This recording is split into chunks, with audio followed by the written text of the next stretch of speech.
I machined this clamp for the 1.5 kilowatt spindle early part of this year with a plan to make an adapter so I can put that on the milling machine so I can have a high-speed spindle for small tooling and small diameter carbide tooling like drills and end mills and things, and not continually break them. So this is the adapter casting that I made. The central boss will clamp around the spindle there. It's obviously not big enough yet, and he's opening up and having a slit put in it so I can clamp it on. Then this flat portion will come up the side here and allow the high-speed spindle to be mounted just here. That's the best way I can think of mounting it. So today I'm just going to get this machined up. So because this is casting, and especially because I did an open mould, we've got a very curved surface here. The best flat surface is this one, which was the face of the pattern. So I'm going to place that on the chuck like that, clamp it down as best I can with some strap clamps.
This vertical pillar has to sit pretty close to the side of the head, so this little nub here I'm going to have to take off.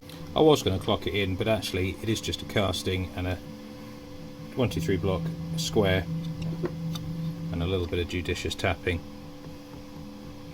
gets it in the right, roughly in the right place. That'll do.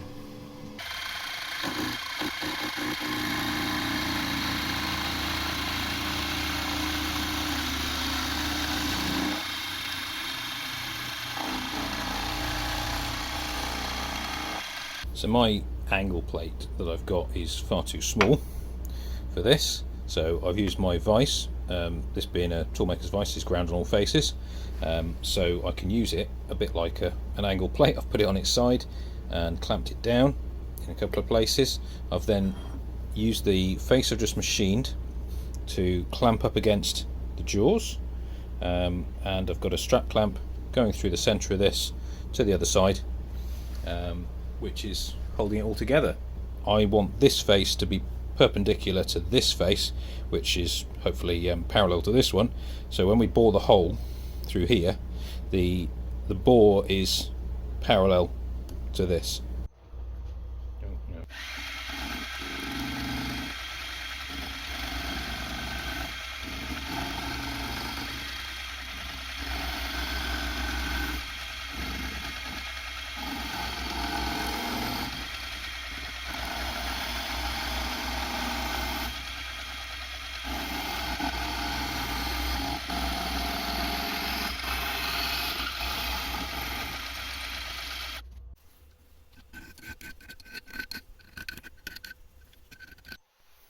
Right, so this now needs some holes.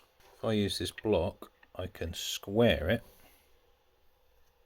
like that, and then I know this clamp is not rotated in that plane because this was milled square to this bore, and then it's definitely not rotated in that plane because this is square to this and eventually this bore.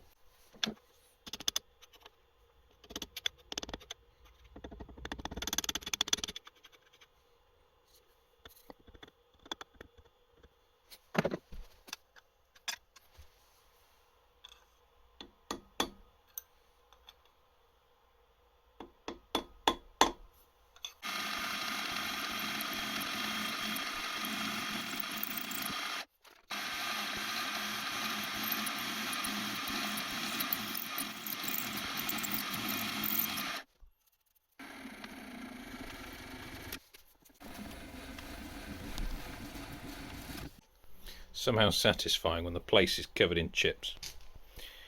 Unfortunately, you've got to clean it up.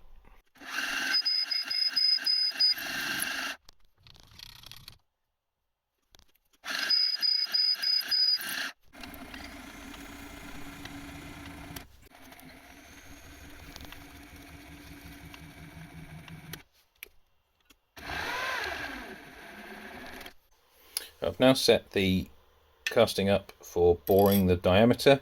It's clamped to the vise, which should be parallel to the table, square to the mill.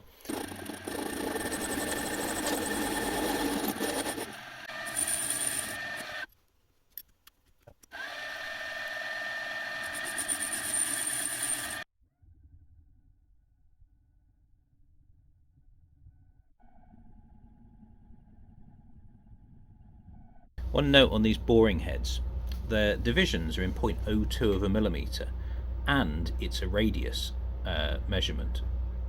So it gets a bit confusing, because not only are you doubling because it's a radius, you're also doubling because it's 0.02 per division, which means that 10 actually takes 0.4 millimetres off your diameter, because it's 10 times 0.02, which gives you 0.2, and it's a radius, so that gives 0.4. Takes a bit getting used to. Okay, time for a test fit. Let's see if it will go on. Wow. That is a perfect fit.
That is solid.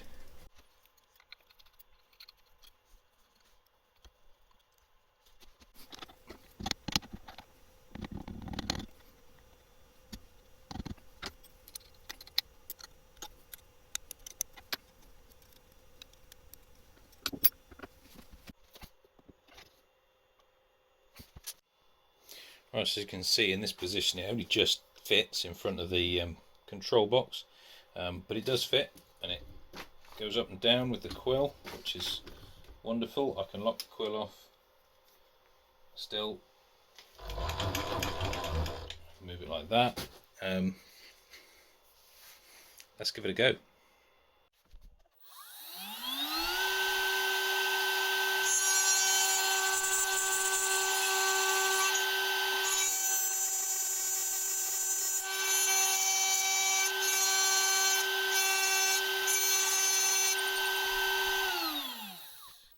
Well, it works.